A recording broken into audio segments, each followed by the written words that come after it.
Bo arlung mol alo pawa kat sung tur ni pui po chak len ko la lo en trat le ta zing trian lung len azual zuang e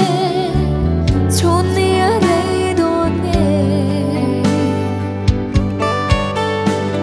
ariang kata izun ngai azual chine rau khalung mo arang vai em ni sat mel darang katon at lai lo e moi na fe bia sai nem hlan kata ma se sun za chuane por si a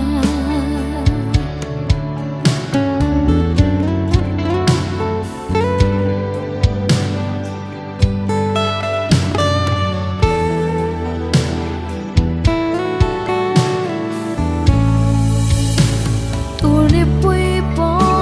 van zol kai kat sang tur don lo hia thang len ko la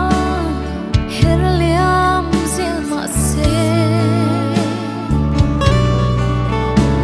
isun ngaya tlai ni len hia kian zai del silo san to khore la lung oya har chine rau thalung mo arang vai em ni sat mel darang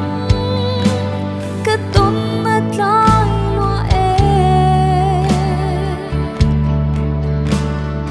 moi na fe bia sai nem hlan kata ma se sun za chuane por si a